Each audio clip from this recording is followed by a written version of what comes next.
Welcome to Mindful Moments. Nourish your mind on the go. This audio uses AI narration to present our original book analysis. Today we're diving into Stephenie Meyer's Twilight, the story of Bella Swan. She leaves sunny Phoenix to live with her dad, Charlie, in the perpetually overcast town of Forks, Washington, and things get interesting pretty quickly. Oh, absolutely. It's like she's stepping into another world, not just another town. Right, and Bella, kind of an outsider herself, a little awkward. But she becomes the center of attention in Forks, especially when it comes to the mysterious Cullen family. Definitely intriguing. Yeah. Especially Edward. Their beauty is otherworldly, but there's this sense of distance, of something being just a bit off, their aversion to sunlight. First clue that things aren't what they seem. It's in biology class, where Bella first encounters Edward, and their initial interaction is anything but friendly. He seems almost repulsed by her. Yeah. But there's clearly something more going on beneath the surface. So much more. Makes you wonder, what's he fighting against? Right? Could Bella be both the trigger for his struggle and the key to its resolution? Things get even more complicated with that near-death experience, involving a van. Edward seemingly saves Bella, yet denies any involvement. It really highlights the central conflict of the book, this undeniable attraction between Bella and Edward. But this underlying danger, this secret that Edward is desperately trying to keep hidden. And then we meet Jacob Black. During a trip to La Push, he shares the Keylute legends of Cold Ones vampires, who are the natural enemies of shape-shifting wolves. Introducing the Keylute legends, it sets up this idea of ancient forces at play, this hidden world that Bella is being drawn into, whether she's ready or not. And the tension keeps building.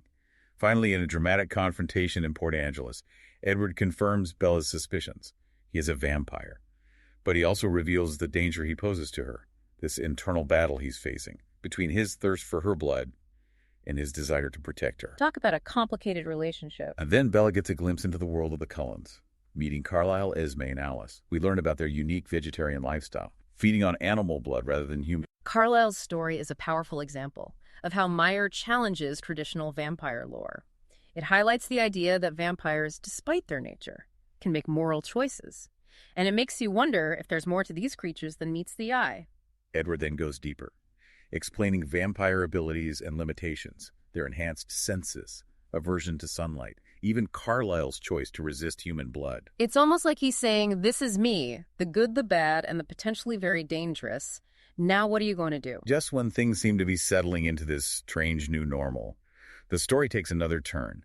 Danger arrives in the form of James, a tracker vampire, and Bella is suddenly the target of a hunt. James represents the classic predatory vampire. He's not interested in morality or coexisting with humans. He's driven by instinct, by a single-minded focus on his prey. The Cullens are forced to take action to protect Bella, and Edward becomes fiercely protective, willing to do anything to keep her safe. They flee to Phoenix with Alice, hoping to outrun the danger. But James is relentless, and he sets a clever trap, using Bella's love for her mother against her. It all culminates in a heart-stopping confrontation at the ballet studio.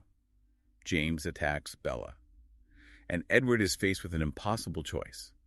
To save her life, he has to risk everything, his self-control, his very nature, and suck the venom from her wound. That scene is so intense, you can feel the desperation, the fear, the struggle within Edward. Aftermath is almost as gripping as the confrontation itself. Bella recovers. The Cullens manage to cover up the events, and Bella is left to grapple with the reality of what happened. And it's not just about accepting Edward, it's about accepting the supernatural world as a whole, with all its complexities and dangers. And there's prom. Bella attends with Edward. But the tension is palpable. And as if things weren't complicated enough, Jacob shows up, revealing his own connection to the supernatural world.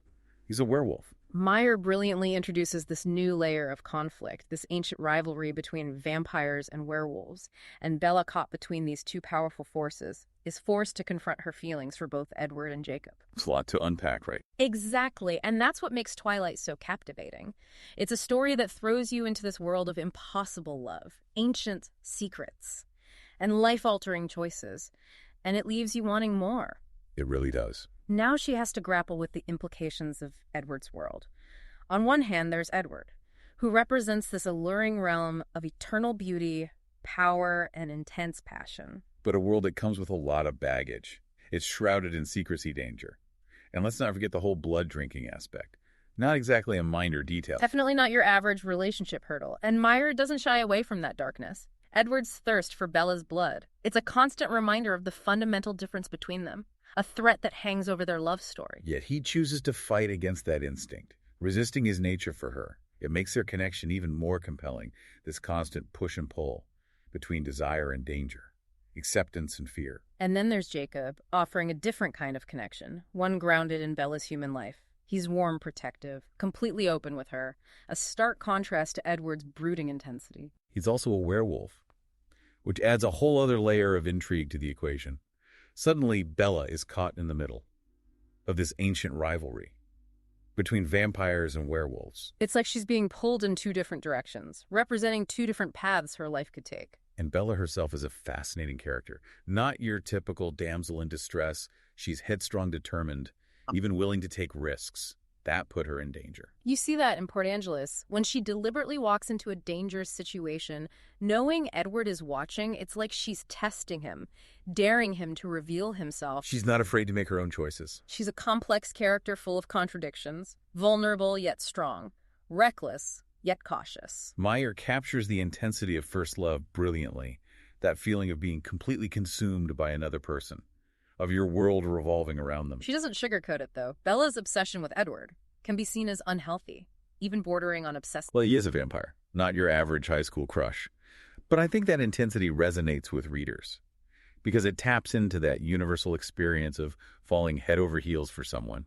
It speaks to that feeling of wanting to be with someone despite all odds, of letting yourself be swept away by those emotions. The setting of Forks plays a significant role as well. The perpetual rain, the fog, it all creates this atmosphere of mystery and isolation that mirrors Bella's emotional state perfectly. It's almost as if the town itself is a character, reflecting the inner turmoil Bella's going through and the secrets lurking beneath the surface. And Meyer's writing style adds to that. Her prose is simple yet effective. She pulls you in with her descriptions, her ability to capture the nuances of Bella's thoughts and feelings. It's a straightforward style, almost conversational, making the story accessible and engaging. And the pacing keeps you hooked. There's always something happening, a new revelation, a new danger around the corner. Meyer's a master at building suspense. Those cliffhangers at the end of each chapter leave you wanting more, desperate to find out what's going to happen to Bella and Edward. So for our listeners, why should they care about this deep dive into Twilight? What makes this story worth revisiting? Well, Twilight is undeniably a cultural phenomenon. It sparked countless conversations, debates, even controversies. And let's not forget the film adaptations, which introduced the story to an even wider audience. Right. Even if you haven't read the books, chances are you've encountered the Twilight universe in some form.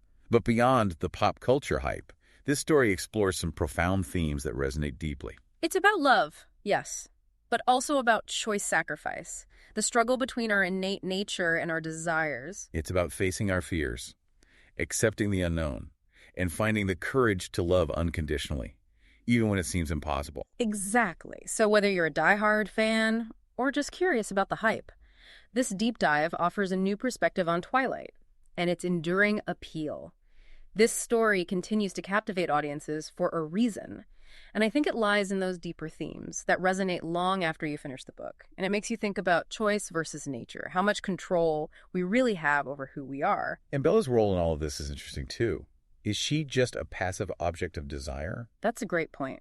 Bella is often portrayed as being swept up in Edward's world, captivated by him. But there are moments where she demonstrates a strong will, a desire to understand and even challenge the supernatural forces around her. Like when she insists on learning about vampires, even when Edward tries to shield her from the truth. Exactly. Or when she makes that dangerous decision to go to the ballet studio alone, hoping to protect her mother. Those are key moments. That show Bella isn't just reacting to events, she's making choices, however influenced they might be by her feelings for Edward. And let's not forget the central theme of forbidden love. Bella and Edward's relationship. Unconventional, to say the least. It's almost like a modern-day Romeo and Juliet, but with a supernatural twist. You have these two characters from completely different worlds drawn to each other, despite the seemingly impossible obstacles between them. And it's that forbidden aspect that makes their relationship so compelling. This love that's dangerous and irresistible. A love that challenges our very definition of what's possible. It raises all these questions about the nature of love itself. Can true love exist between such different beings? Can it overcome the darkness, the danger, the fundamental differences that separate them? Those are questions Meyer leaves us to ponder. There's no easy answer, no clear resolution. And that's part of what makes Twilight such an engaging read. It's a story that stays with you, sparks conversation, makes you think about love life and the choices we have. If you're looking for a book that's more than just a vampire romance, more than just a teenage love story, then Twilight is definitely worth checking out. It's a story that will make you think, feel, and maybe even question your own beliefs about love, good and evil, and what it means to be human. And if you're already a fan, hopefully this deep dive has given you some new insights to consider as you revisit this world that Stephenie Meyer has created. For those of you ready to dive into the Twilight saga, you can purchase the book using the link in the show notes. And hey, while you're there, why not subscribe to the channel? For more insightful analyses like this one, we're always exploring something new, something thought-provoking, something that will leave you wanting more. Until next time, keep those minds mindful.